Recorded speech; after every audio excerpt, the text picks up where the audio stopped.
Con mi esposa, sé que algunos lo saben, pero quienes no lo saben, llevamos más de 30 años sirviendo al Señor, 30 años donde Dios nos ha dado ese honor, ese privilegio de poder servirle en esta sagrada labor pastoral. Servirle a Dios es definitivamente un gran honor. Pero hemos oído en estos años de trasegar ministerial, allí en la sala de consejería, a muchas personas, hombres y mujeres, decir esto: pastor, pastora. Cuando mi esposa tiene las reuniones con mujeres, yo tengo con hombres o con parejas o familias, muchos nos han dicho: he orado, pastor, pastora, pastores, he tenido fe para mis milagros, para mis respuestas, nada pasa, todo sigue igual, no entiendo. Y cuando uno mira el rostro de esas personas, hay angustia, a veces zozobra. ¿Qué más tengo que hacer para recibir las bendiciones de Dios, las respuestas que he venido esperando por años? Y nos pasa también a nosotros. Creo que eso no es solamente de las ovejas, también nos puede pasar a los pastores, que tal vez hemos clamado, hemos dicho: Dios, necesitamos estas respuestas, aquellas otras. Pero en esta mañana, a través de este pasaje que les voy a hablar y algunos otros, quiero aportar algo a sus vidas de cómo hacer también para que lleguen esas respuestas. Algo que Dios está esperando de parte nuestra y que también activa su mano para traer esas respuestas. Hay un texto que es Marcos capítulo 2, versos 11 al 12. Bueno, anteriormente el evangelista Marcos nos viene hablando de un suceso espectacular que sucedió en una de las tantas casas que nuestro Señor Jesucristo, donde nuestro Señor Jesucristo predicó, enseñó la palabra. Pero especialmente quiero detenerme en dos versos, versos 11 y 12. A ti te digo, levántate, toma tu lecho y vete a tu casa. Entonces él se levantó enseguida y tomando su lecho salió delante de todos, de manera que todos se asombraron y glorificaron a Dios diciendo: nunca hemos visto tal cosa. He venido mirando uno a uno los milagros de Jesús. Y la verdad es que cada que uno se adentra en un milagro que Jesús hizo, milagro de sanidad, un milagro también de liberación y muchos otros que aparecen ahí en el registro bíblico, hay tanto que extraer de lo que Dios nos quiere enseñar por la palabra. Y hace 8 días estuve hablándoles de otro paralítico de San Juan capítulo 5. No les voy a repetir el sermón. Este es otro paralítico y es el paralítico de Marcos capítulo 2.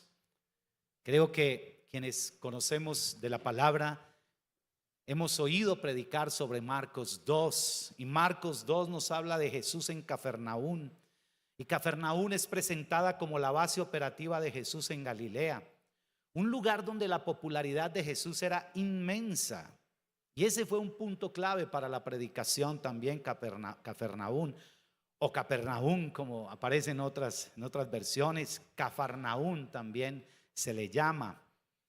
Y tras unos días de actividad en otros lugares, Jesús regresa allí, a esta ciudad, y se difunde rápidamente el nombre de Jesús. Jesús está aquí de nuevo, y cada que Jesús llegaba a algún lugar, algo extraordinario sucedía.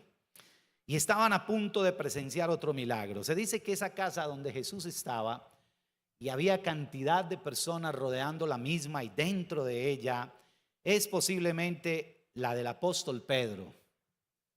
Y esto, el saber que Jesús estaba en la casa de Pedro, uno de los discípulos de Jesús, esto atrajo también a muchas personas.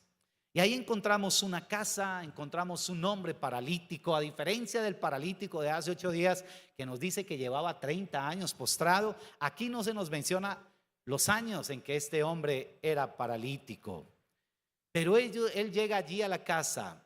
Ahora, a diferencia también del otro paralítico de hace 8 días que Jesús lo encontró solo al frente del estanque de Betesda, este paralítico está rodeado de 4 hombres que anhelan la sanidad de él.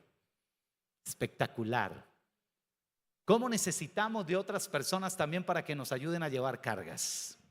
¿Cómo necesitamos de hombres y mujeres que estén al lado nuestro y nos levanten los brazos cuando ya no podemos? ¿Cómo lo necesitamos? Nadie es tan fuerte para llevar su carga a cuesta solo, dijo T.L. Rueda, y es verdad.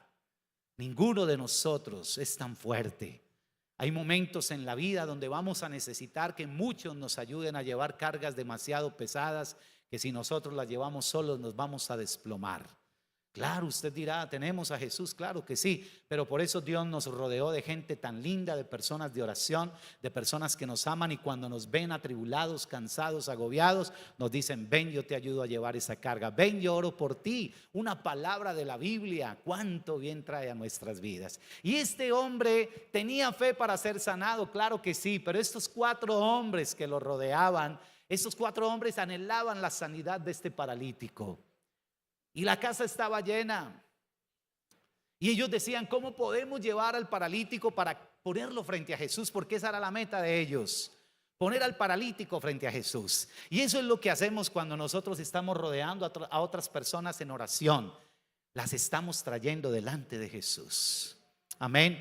Las estamos poniendo delante de Él, delante del más grande, delante del eterno, delante del único que puede ayudarnos en medio de los momentos más tenaces de nuestra vida.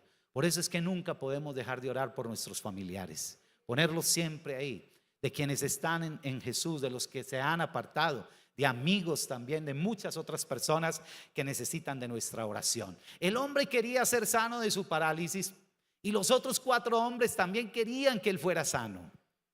Y ellos dicen: ¿qué hacemos? La casa está llena, pero hay una idea. Y la idea es: vamos a subir a este hombre allá, vamos a abrir un hueco por el techo y lo ponemos ahí delante de Jesús. Hay 3 tipos de personas. Las primeras, las que esperan que suceda. Hay otro tipo de personas, las que oran y tienen fe para que suceda. Pero hay un último tipo de personas que son las que actúan para que suceda. ¿Tú conoces este tipo de personas? Yo conozco muchas. De esas personas que no solamente se quedan orando, que no solamente tienen fe, sino que también actúan en el momento en que deben actuar. ¿Con cuál de ellas te identificas? ¿Las que esperan que suceda, las que oran y tienen fe para que suceda, o las que actúan para que suceda? Estos hombres están en el tercer grupo. Estos hombres dijeron: no podemos dejar este paralítico acá, tenemos que subirlo, así sea por el techo. Por un momento uno se mete tanto en el pasaje, yo me metí tanto en el pasaje, que pensaba lo que la gente decía. Le decía tal vez al paralítico: pero usted, ¿cómo se va a dejar subir por allá?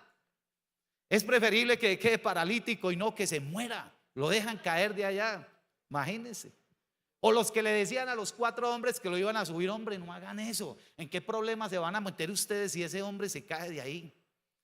Pero esos hombres, ni el paralítico le hizo caso a ninguno de ellos. Siempre he creído que la fe vence los obstáculos más colosales.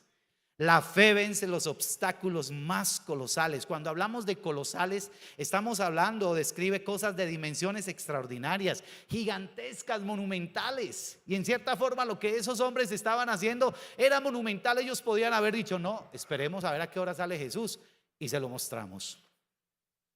Y me imagino que a mucha gente le dijeron: vea, déjennos pasar, el hombre quiere ser sano, nosotros me lo queremos hablar. Pero seguro había muchos enfermos también ahí que decían: ¿cómo así? Primero yo, esperen, yo vine primero que ustedes.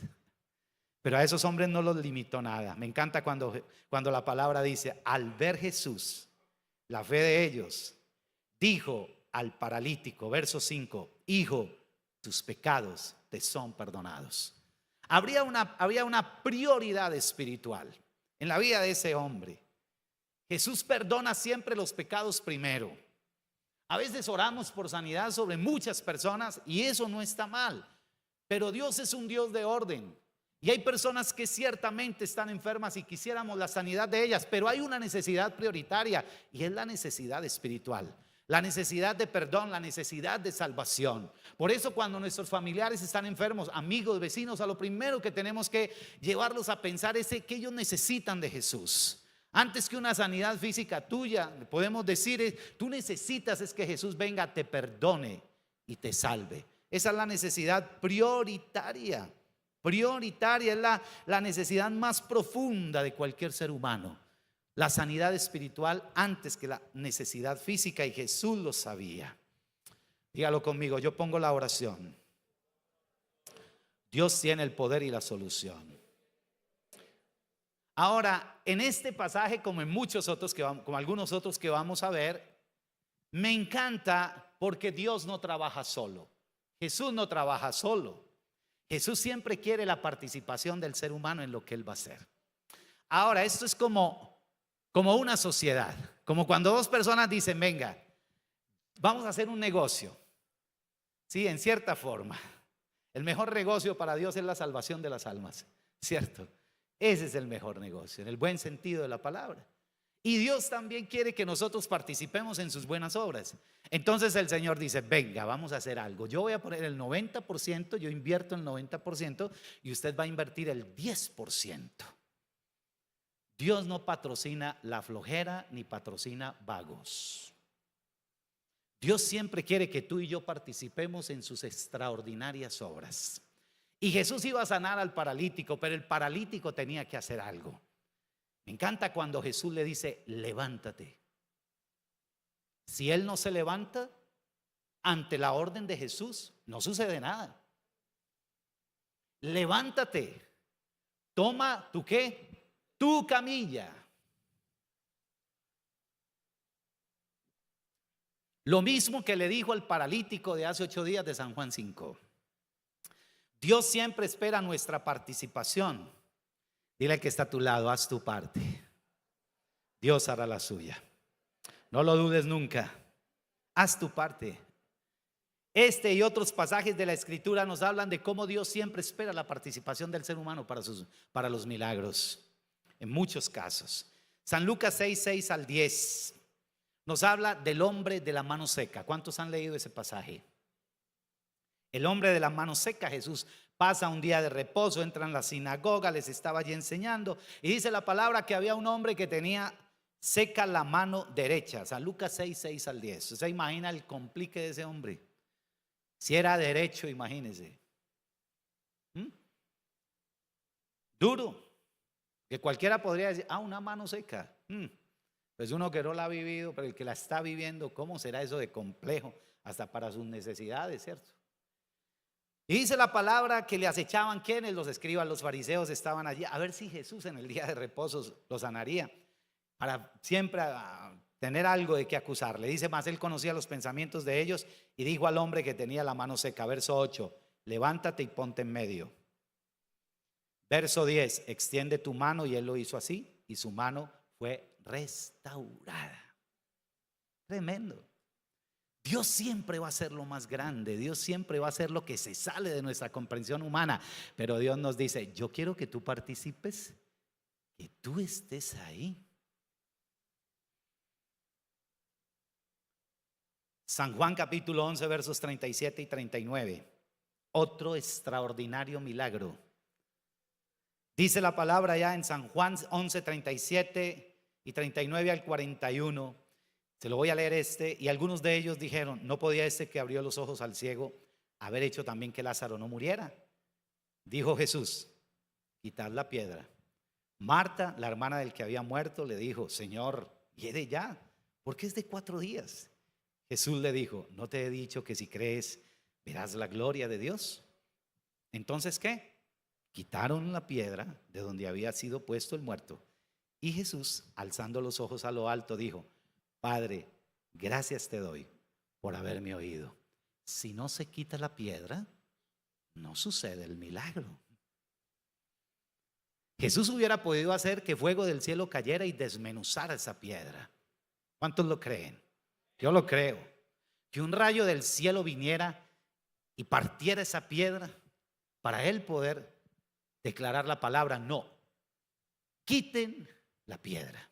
Una orden. Quiten la piedra. Y en el momento en que ellos quitan la piedra, no la querían quitar. Recuerdan que Marta le dice, Señor, y de ya, es de 4 días. Y el Señor, ¿qué le dice? ¿No te he dicho que si crees verás la gloria de Dios? Se quita la piedra, Jesús ora, sucede el milagro y Lázaro sale resucitado. ¿Cuántas piedras quiere Dios que tú quites de su vida, de tu vida, perdón, para Él hacer el milagro? Ante el llamado, Mateo fue otro. Mateo 9:9, pasando Jesús de allí, vio a un hombre llamado Mateo que estaba sentado al banco de los tributos públicos y le dijo: sígueme. Y se levantó y le siguió. ¿Sí? Miren cómo Dios siempre espera la participación del hombre para ser sano. Pero también ante el llamado. ¿A cuántos ha llamado Jesús por años? A través de predicaciones, a través del evangelismo uno a uno. ¿Y qué hacen las personas? Omiten ese llamado muchas veces, pero tremendo lo que hace Mateo. Jesús pasa y le dice: sígueme. Y él se levanta. Mateo es uno de esos. ¿Recuerdan qué era él? Un cobrador de impuestos. Y los cobradores de impuestos no eran nada queridos. Eran odiados. ¿Cuántos aman la DIAN?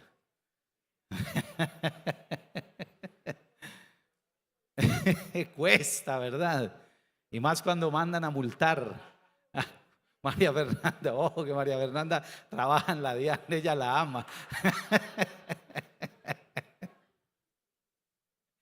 Pero para muchos es costoso pagar impuestos. Y Mateo es uno de los que deja un buen trabajo por seguir a Jesús. Dijo: nada de este mundo se compara con seguirle a Él. ¿A cuántas personas Dios ha venido llamando para que se conviertan, para que le sigan, para que le sirvan, para que se comprometan más con Él, con su obra, pero no lo han hecho? Me encanta porque Jesús no fue y lo sacó forzosamente de allá del banco de los tributos. No, Él oyó a Jesús que lo llamó y de Juan obedeció. Todos estos personajes concuerdan en dos aspectos muy importantes. No les di la frase del inicio porque la dejé para la mitad del sermón. Dígalo conmigo: el mayor acto de fe es la obediencia. El mayor acto de fe es la obediencia. Contiene 10 letras esa palabra, pero el alcance de la misma, y más cuando es de acuerdo a lo que Dios dice en su palabra, es inimaginable muchas veces.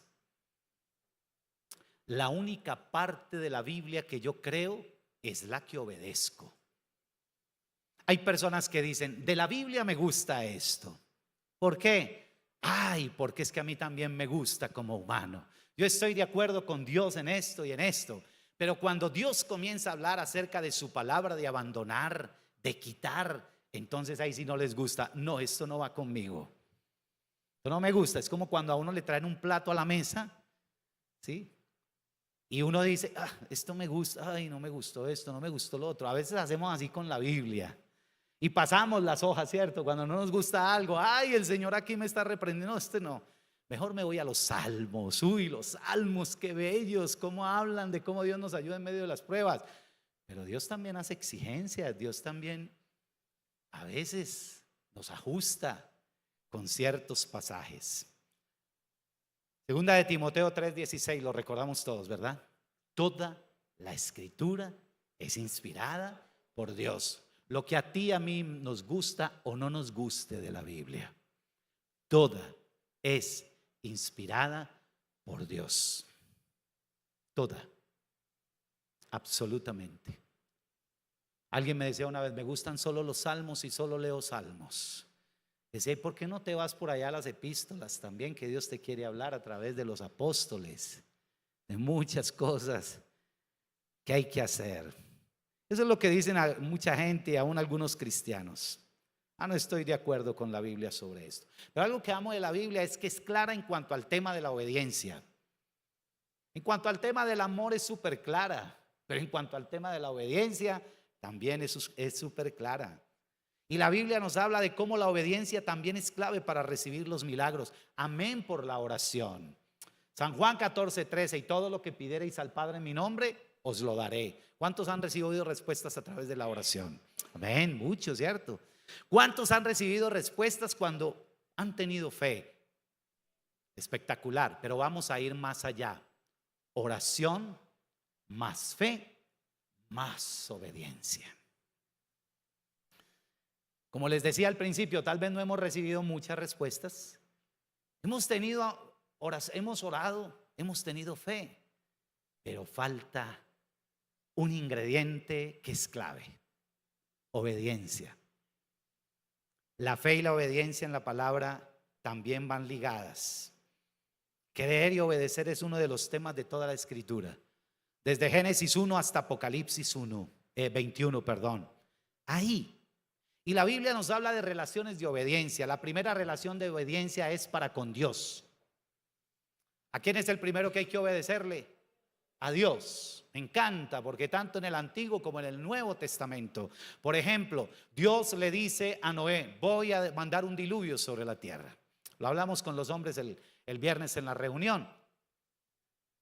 No llovía de arriba abajo, llovía de abajo arriba, en cierta forma. Era un rocío que salía de la tierra. Y Dios dice: voy a hacer llover de arriba abajo. Y le dice a Noé: yo a usted y a su familia los voy a salvar. ¿Qué hizo Noé? No empezó a cuestionar a Dios: ¿cómo así Dios? ¿Nunca ha llovido? ¿Cómo así? Explícame para yo obedecer. Porque a veces queremos que Dios nos explique por qué tenemos que obedecer. ¿Le ha pasado a usted? Ay, Señor, no me diste esto que yo pedía. ¿Por qué? Explícame por qué, si era lo que yo más quería. Me imagino a Dios diciendo: basta. Noé, verso 8. Noé halló gracia delante de Dios y Noé cumplió. Abraham, Génesis 12. Sal de tu tierra y de tu parentela a la tierra que yo te mostraré. Abraham salió. Moisés, Josué, José previamente, Daniel, fueron hombres que obedecieron a Dios sin cuestionamientos. Hombres que desobedecieron, entre muchos otros, Saúl. Saúl era el papá de los desobedientes. A él le encantaba llevarle la contraria a Dios, a las palabras del profeta que Dios hablaba. Jonás, ¿recuerdan a Jonás? Otro rebelde. Ahora, haga usted la diferencia. ¿Cómo terminaron los que obedecieron? ¿Cómo terminó un Noé? Salvo con su familia como Dios se lo prometió. ¿Cómo terminó un Abraham? Disfrutando de la promesa tal cual se la dio, que en algún momento metió su mano, pero Dios es tan lindo que le cumplió lo que le dijo. ¿Cómo terminó José? Siendo segundo después del faraón.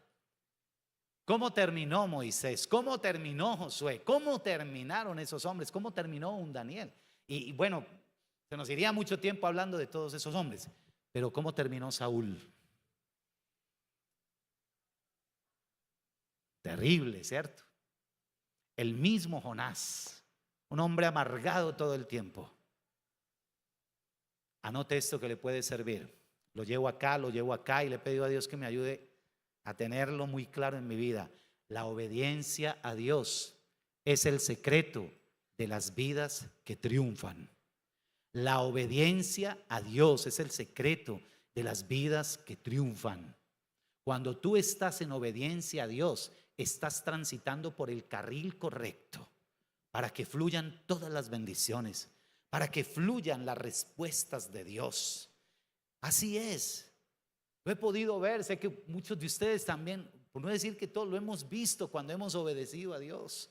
Entendía también cuando el apóstol Pedro empiezan a predicar y las autoridades de ese tiempo llaman a Pedro y les dicen: venga, después de haberlos azotado, venga, no los queremos azotar más. La única condición es que ustedes no sigan predicando en el nombre de Jesús. Y Pedro le dice: es necesario obedecer a Dios antes que a los hombres. Juzguen ustedes si es justo obedecer a Dios antes que a los hombres. ¿A cuántas personas no les cuesta obedecer al noviecito, a la noviecita, al amigo, al vecino? Pero a Dios sí que les cuesta. A la Biblia sí que les cuesta.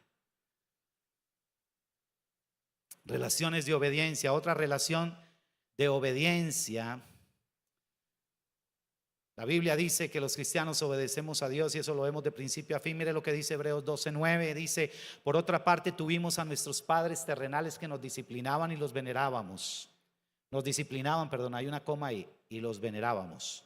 ¿Por qué no obedeceremos mucho mejor al Padre de los espíritus y viviremos? Los ciudadanos obedecen a las autoridades también.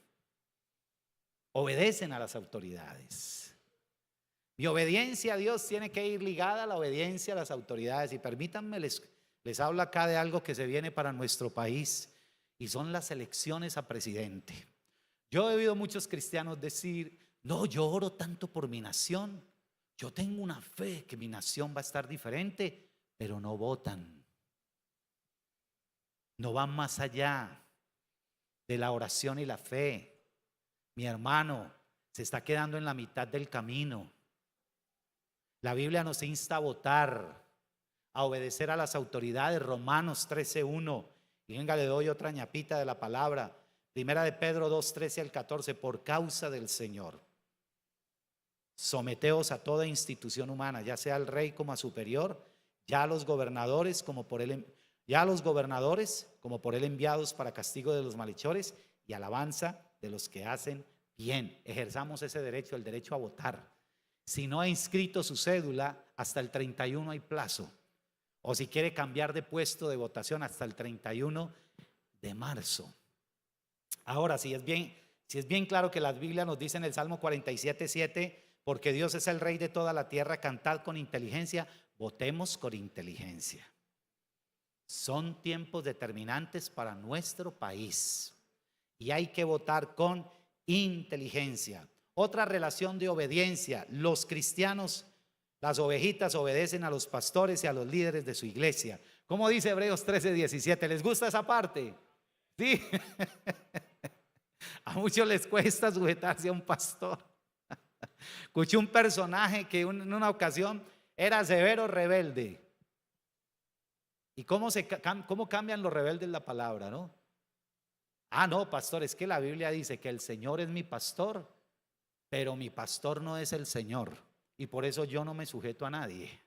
Wow. Oye, ¿cómo se cambia la palabra, no? El Señor es mi pastor, pero mi pastor no es el Señor. ¿Ustedes qué dicen? ¿Tiene razón o no? Eso es una rebeldía disfrazada también. ¿Sí? Es verdad que el pastor no es el Señor, pero es una autoridad que Dios estableció en un lugar y a ellos debemos sujetarnos. Lo mismo un líder de área o de ministerio de la iglesia. Otro aspecto: los empleados. La Biblia es muy clara: los empleados obedecen a sus patrones. Es clara la palabra, no me detengo en ello. Los hijos obedecen a sus padres. ¿Cuántos hijos dicen amén?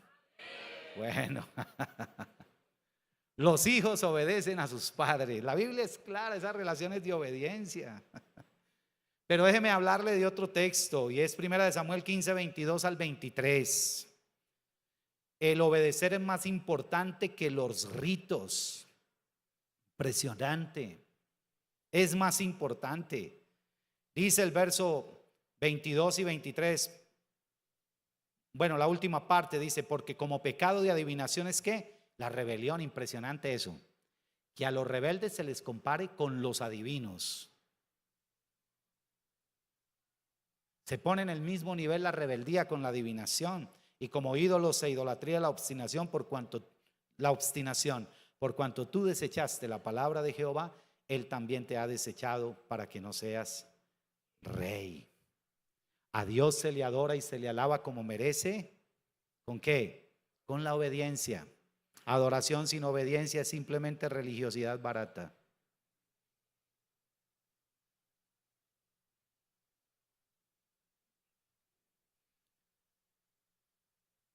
Título de la palabra es: más allá de la oración y la fe.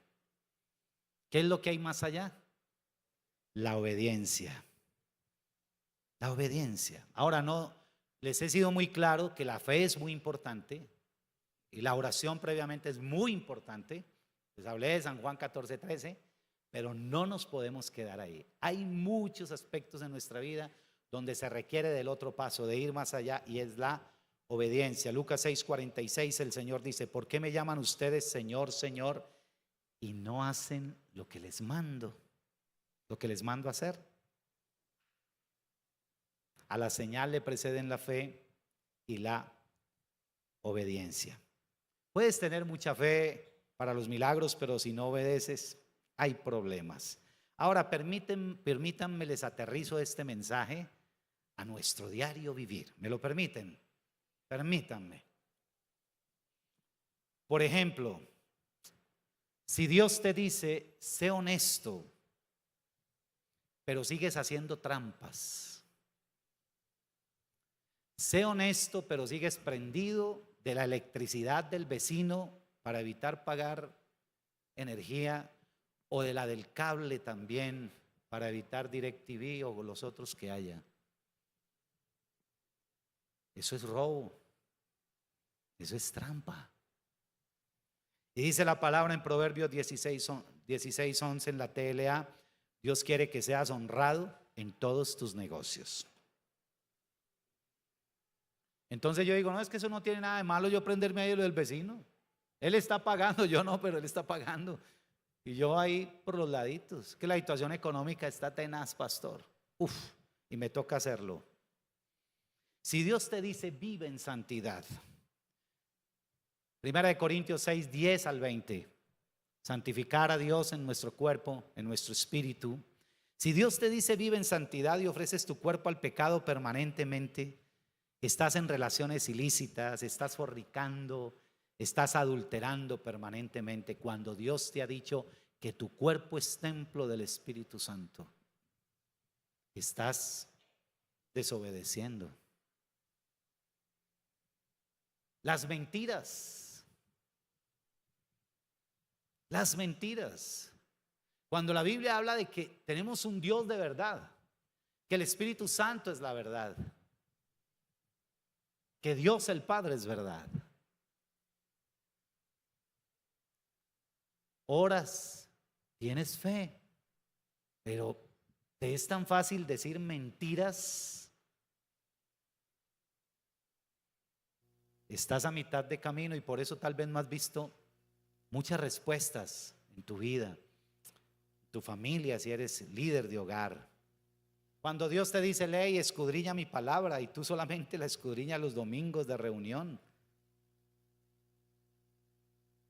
Tenemos espacios aquí de los grupos en semana para que nos sigamos fortaleciendo en la palabra. Ya no tenemos espacio los jueves. Y tú tal vez oras y dices, ay Señor, yo quiero ser un siervo tuyo, Señor, yo te quiero obedecer, pero no estudias la Biblia. Cuando Dios dice no se emborrachen con vino, Efesios 5:18, y tú no eres capaz de tomarte una copita, sino que tienes que beberte toda la botella. Estás desobedeciendo por más que ores y creas que tienes fe. Conductas, actitudes, comportamientos que te dañan, que me dañan. Y Dios en los servicios nos habla y salimos de aquí súper convencidos, Señor, necesito cambiar, pero vas allá y cualquier oportunidad que se te da, vuelves otra vez a las mismas prácticas. Ojo con la pornografía. Esto no se habla mucho en las reuniones generales. El año pasado le hablamos mucho a los jóvenes de esto y lo hablo con temor y temblor porque no predicamos de esto porque nos creamos superiores, jamás, y Dios nos guarde. Sino porque si no le hablo a la iglesia de esto, si no les hablo a ustedes, estoy pecando ante Dios.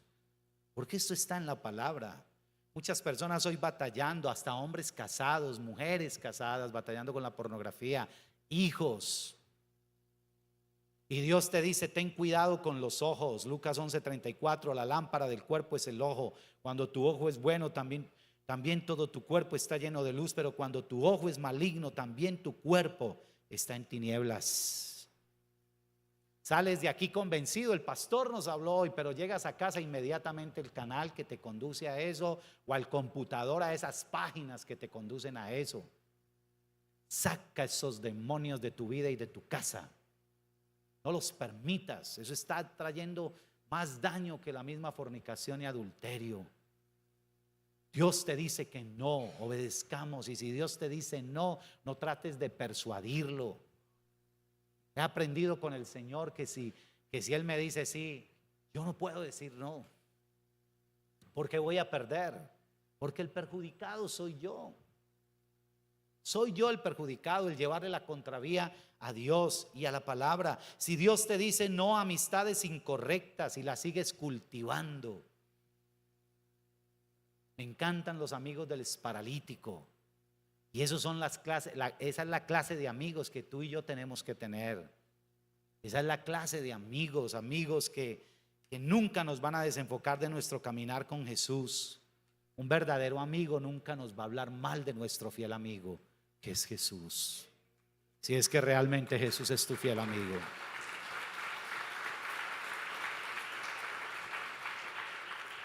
Yo recuerdo cuando me convertí a Jesús, tenía muchas amistades no cristianas. Y Dios me ayudó en esa parte a ser muy selectivo y a comprender que la familia Dios me la dio, pero los amigos los escojo yo. Y empecé a ser selectivo con los amigos. Sabía que un fin de semana no podía ir al parque porque allá me los iba a encontrar. Y mi deseo era servirle a Dios. Fueron batallas, no fue fácil. Yo sé que para ti tampoco es fácil obedecer, porque obedecer no es fácil, pero es el mejor camino. Nunca es fácil. Y uno ve ahora los resultados de ello. Y no volví nunca a esos lugares donde ellos iban, porque era como entrar en el campo de la tentación. Cuando ya me sentí fuerte espiritualmente, pude ir a esos lugares. Y ya, gracias a Dios, podía testificarle a ellos de lo que Jesús había hecho en mi vida. Y yo algo que siempre he llevado conmigo, y es: saca de tu vida todo lo que quiera desplazar a Jesús de tu corazón. Sácalo de tu vida. Obedece. Primera de Corintios 15:33. Las malas conversaciones corrompen las buenas costumbres. Y por último, la parte de la economía. Personas han llegado a la sala de consejería y nos dicen: pastor, una racha económica, llevo 10, 15 años, nada que salgo de esa racha. Y entre muchos otros aspectos para salir de esa racha económica, que poco lo hablamos aquí en la iglesia también, que no somos iglesia que haga tanto énfasis en la parte del dinero, y que es importante a veces también predicar sobre esto, es en cuanto al diezmo. ¿Usted diezma, mi hermano? Ay, no, pastor. Yo doy ofrenda. Y somos campeones en llevarle la contraria a la palabra, como les decía ahora, a la hora de desobedecer. Entonces, las personas, ¿saben qué nos han dicho muchas personas en consejería? Cuando les hablamos del área económica, dicen: no, pastor, yo saco primero el arriendo de mi casa, los servicios, tal, y lo que me sobre se lo doy a Dios.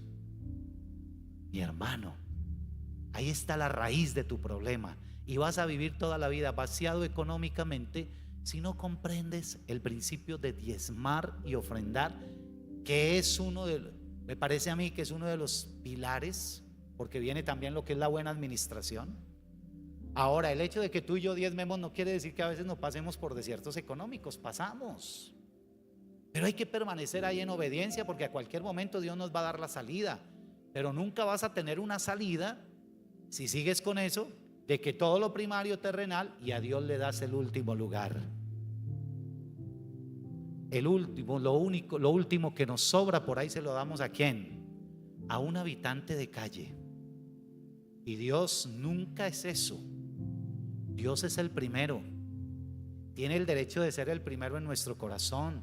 Tiene el derecho de ser el primero en nuestras decisiones, pero también tiene el derecho de ser el primero en nuestras finanzas. Entonces, si no obedeces en eso, toda la vida te vas a estar lamentando de tu situación económica. ¿Me aman? Una sonrisita, porque estos mensajes son mensajes duros, pero hay mensajes que hay que darlos. Amén. Recuerda, el mayor acto de fe es ¿cuál? La obediencia. Y la única parte de la Biblia que yo creo es la que obedezco. Hay personas que por primera vez nos visitan. Levántenme su mano, por favor. Allá hay unas manitos levantadas. Qué alegría tenerles acá. Ven, bendito sea Dios. Por ustedes hemos venido orando. Siempre oramos porque en nuestras reuniones muchas personas puedan venir también, al igual que salir a alcanzar a otros. Si usted ya entregó su vida a Jesús, excelente. Si no la ha entregado, este es un momento para hacerlo. Entregar su vida al Jesús del que le he predicado, que es bueno, amoroso, compasivo, pero también que merece toda nuestra obediencia. Y si no has hecho esta oración, quiero guiarte en ella. Si ya has aceptado a Jesús, vamos a reafirmarlo. Puedes repetir conmigo, las personas nuevas: Señor Jesús, te abro la puerta de mi corazón y te recibo como mi Señor y Salvador personal. Perdona todos mis pecados. Toma desde hoy, Señor, el control de mi vida. Jesús, te necesito más que nunca. Gracias por dar tu vida en la cruz por mí. Gracias por salvarme. Gracias por ayudarme a permanecer. Gracias, Padre Dios, por el regalo de tu Hijo. Gracias porque Él es el todo para mi vida. Anhelo que lo seas, Jesús. Ayúdame a permanecer en ti siempre. Te doy gracias, Padre. Amén y amén. Es una oración sencilla, pero una oración que nos ha transformado la vida a millones cuando la hemos hecho con fe. Segundo favor, puedes pasar allí con algunos de nuestros líderes que te quieren dar un saludo más personal. Si quieres pasar con quien te invitó, excelente. El resto estamos sobre nuestros pies, por favor. ¿Qué es lo que más te cuesta obedecer? Hazte esa pregunta. Todos batallamos con eso, ¿cierto?